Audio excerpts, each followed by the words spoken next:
their companies are telling them, your product is for everyone. Everyone can use oils and diffusers. So you should just tell everybody about it. And that doesn't really work. That's how you come off spammy. And it's a lot harder to make those connections with people and say, hey, let's swap stories.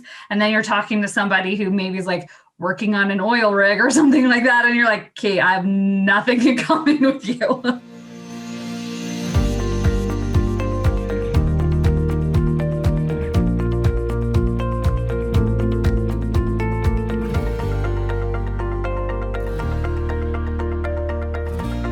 Hey, Authentic Influencers. I am very excited today to have Anne Stefanik. Did I say it right? Yeah, you did. Awesome. So I struggle with names sometimes. So Anne is awesome at helping people to be able to connect with others and to be able to build those relationships. And we're going to talk today about doing it on LinkedIn, which I'm so excited about because we haven't really talked about that before. So welcome to the show, Anne. Thank you. Thank you. So as Brooke said, my name's Anne Stefanik. I'm founder and CEO of an agency called Canopy Studios. And we specifically help clients that want to make an impact on the web. And I found a big part of scaling and growing my business was leveraging LinkedIn to make connections. I'm a big fan of, just like when you were at a conference back in the day when we could actually go to conferences, you might be at the lunch line or at a table or in an event, in a session, and you would simply meet the people around you. And you would connect, you would converse, and then after some time you would convert. And I feel that's such an important funnel that we sometimes forget as business owners because we're so keen to convert, but it's so important to first build that connection, then build that conversation, and then when it's appropriate, then ask for the convert. And I find like LinkedIn is such a good place because so many of us have been spammed on LinkedIn, so we know what not to do. So today I thought we could kind of dig into the different elements of that, how to connect appropriately, how to converse appropriately, and then how to leverage LinkedIn to actually convert. Awesome. I love that because these are skills that can be used really in any kind of when you're trying to create relationships. So LinkedIn is awesome. You can use this on Facebook.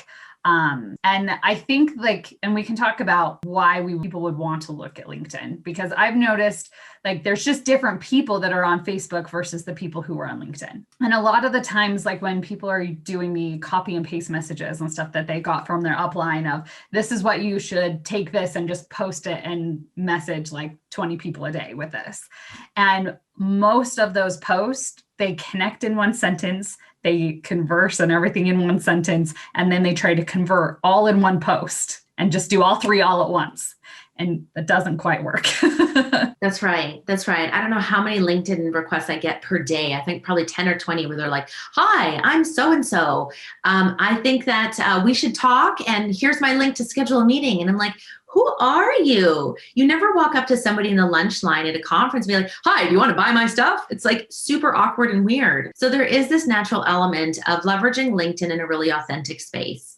So first off, I find with all businesses, you probably have a target persona, somebody that you're most likely to sell to, somebody who will buy what you're trying to sell. So also, there's this element of you don't want to spray and pray. You really want to focus on who your target persona is, who is the buyer, and then look and use LinkedIn search and filters to be able to search, those folks. So if you're selling, essential oils and you're looking to maybe cultivate relaxation in a home working environment, maybe you want to reach out to an office administrator. And maybe you'll be searching people within your geographic region with this job title, because you know that people that you're in Austin, Texas, and you're going to search for people in Austin, Texas, and you know that the admin assistants that are now at home, stressed out, they maybe have a diffuser at home already, or they may not have a diffuser at home, and that you can kind of maybe tap into some of those needs. So usually you can either use LinkedIn paid or LinkedIn free. They have a couple of different tiers.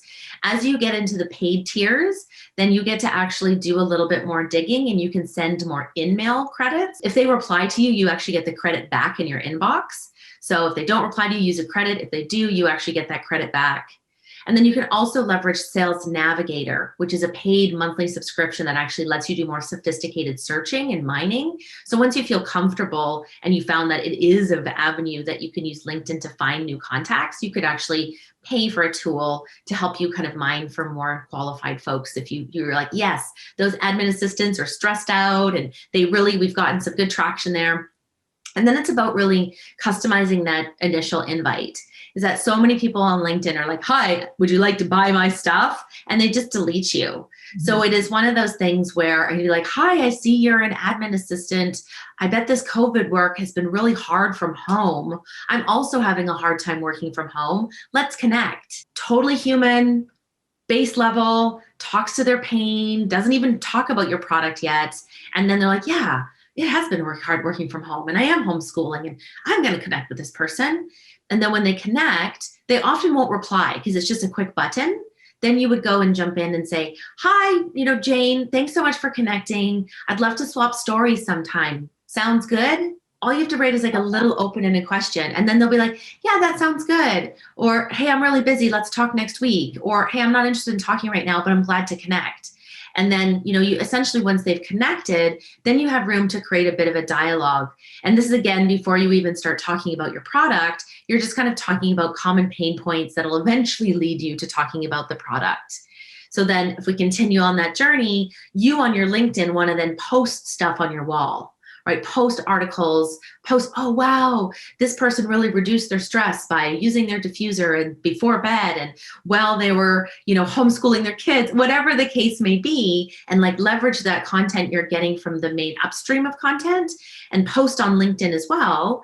And then what'll happen is, let's say Jane likes your post. Then you can go and connect with Jane and say, hey, Jane, I saw you liked my post. I know that working from home has been really tough and challenging. Do you want to jump on that call and swap stories? And then when you jump on that call, then you have the opportunity, again, it's still furthering the conversation and building rapport to be like, wow, yeah, I found it really tricky. I actually run this type of business and I sell diffusions and oils and they go, oh, that's cool. Like, yeah, let's just stay in touch. If you ever think about it, I can send you some stuff, but no pressure, right? Because so many people feel pressure from people that are like, you want to buy? Still, you have to kind of continue to converse. And then maybe they're ready to take the next step. Maybe they're not. And then you can again go back. And if they continue to like things on LinkedIn or stuff, then you can maybe give them a link to say, hey, remember that diffuser set I was talking about? Here's a link. So if you're ever interested, you could check it out. And it might be something that they felt so heard and felt so supported along that journey of just being heard and gotten to know, that they're more likely to trust you as a peer to buy from you. Versus the opposite is you get these LinkedIn requests. It's like, hi, I sell oils and diffusers. Do you want to buy? It's like, that doesn't work. Takes a little bit more time, takes a little bit more intention and thought around that. But if you are in the business for the long term, you want to plan to garden rich of seeds, and you will be surprised that in 6 months or a year, Jane might be like, hey, I need to buy a gift for my friend who's really stressed out. And, Mary had that diffuser and that oil kit. I'm going to buy her one. Right? So it's interesting that sometimes some of these seeds that you plant in social media, they don't come to fruition right away, but with a lot of love and tenderness and consistency, then you'd be surprised of what pops up. It just requires a bit of time blocking in your calendar to make sure you get this type of intentional work done. I love the thinking about, so this is my product. What is the problem that I solve with this? And thinking through who has that problem that I could help. And then how do I find those people and reach out to them? And then crafting all of your things on social media to talk about the solutions of that problem. Because I think that's one big piece. That's very 30,000 foot view looking down on what it is that we're doing. But that's the piece that a lot of network marketers are missing, because their companies are telling them, your product is for everyone. Everyone can use oils and diffusers. So you should just tell everybody about it. And that doesn't really work. That's how you come off spammy. And it's a lot harder to make those connections with people and say, hey, let's swap stories. And then you're talking to somebody who maybe is working on an oil rig or something like that. And you're like, okay, I have nothing in common with you. So true. I think that's a big part of just being authentic, is that recognizing that humans naturally don't want to be sold to, but they do want to buy. Yes. Consumerism is real. They want to buy, and they actually want to buy from trusted resources. But you don't build trust by spamming them. It does take some intentionality. And I'm not going to lie, you can create scripts out of all of this, right? You don't need to reinvent the wheel all over and over. If you find that you have a certain person, again, it's kind of, again, what's the problem that you solve? What are the pain points? Like, really get clear on what's the pain, and then use your social postings to kind of drive that proof while you're doing that connecting and conversing. Because it's one of those things, like, I get a LinkedIn request with someone who's really authentic. It stands out. Mm-hmm. Stands out when someone says, hey, I noticed that you do web development and you are fully female led and you've got all female engineers. I think that's super cool. I'm starting an agency and I wanted to know how you did it. And I was like, oh, well, that's cool. I'm going to help this person. Or, it just, like, there was more authenticity in their message. Mm-hmm. And another way you can leverage LinkedIn that is really authentic is to kind of piggyback on our friends. So once you start gaining LinkedIn connections, then you can go and look at, okay, if this is their first connection, like you have a first connection request, you can go look at that connection and you can see all their friends. And then you can connect based on that and kind of leverage that social network. So you could be like, hi, Jane, we've been connecting. We're talking on LinkedIn.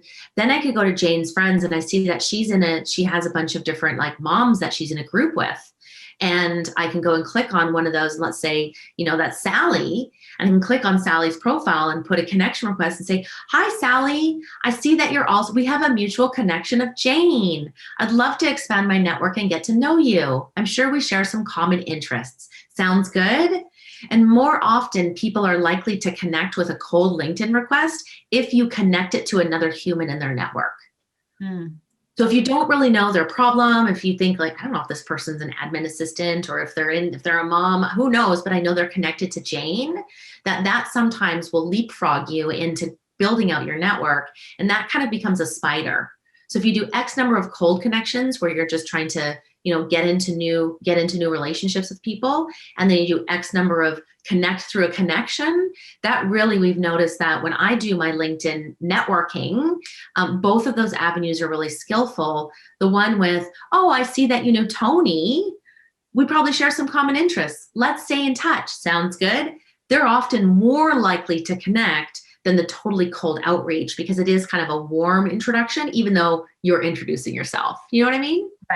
Right. Yes. I love that strategy too, because it's whenever you can connect to something else that they already know, then it makes, like, it takes that fear and that, like, why are you trying to talk to me? Like, it takes that away. Yeah. And LinkedIn, much like Facebook, has groups, right? So there's interests and groups. So if you wanted to join a group of folks that are really going to be interested in buying your product, then it would be really skillful. Let's say that you're doing little how-to tips on your Facebook pages, and you've got all these little tips that you're doing. Then go into those groups and say, not trying to sell your product, but say, like, here's some tips on how to reduce stress, right? And then say, you could use an oil diffuser. And then again, you could watch people in that group who likes it. And then based on who likes it or who comments on it, then you could connect requests with them. Say, hey, I saw you like my post. Let's be friends. Sounds good? And then that way you can start building, again, that network of people online, which is a little bit more powerful than us actually going to physical locations, right? We can actually reach a larger group of people in a larger area through online networking. It just takes a lot of intentionality, because if you do come into that group and say, I sell essential oils, buy my stuff, it's amazing, look, here's the link, everyone's like, oh, there's a spammer, let's kick him out of the group. And next thing you know, you're blacklisted and you don't have any opportunity to have that conversation. So it is like that authenticity that comes with wanting to help people, wanting to give real tips and tricks to solve their problems, which ultimately should lead to, oh, they talk about using oils and putting it into, water bottles to get a nice diffusion flavor of my sparkly water, because the natural flavor in those cans are actually not very good for your brain. I didn't know that, and kind of like educating them on the ways that you can use essential oils, even outside of, just for practical day-to-day uses.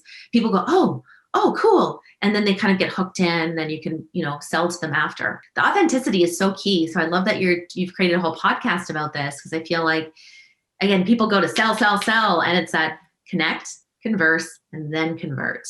Yes, I love that. As anyone listening that wants to connect with you and wants some help in learning more about what it is that you do, what's the best way for them to connect with you? For sure. You can actually find me on LinkedIn if you'd like. You can look for my name and with my company, which is Anne with an E and then Canopy, Kanopi. But Google's a beautiful thing. So usually if you search my name and the company name, you'll find me. But yeah, I'm always happy to help as probably many of you are female entrepreneurs. There's probably some male entrepreneurs out in the audience too, but I know how much it takes to run a business and how many things you have to juggle and how many, it feels exhausting, but if you keep diligent on your business development efforts, you will scale and you will do really well. It just takes a little bit of love and it goes a long way. Thank you for being a part of the show today. Thank you so much for having me. Have a great day.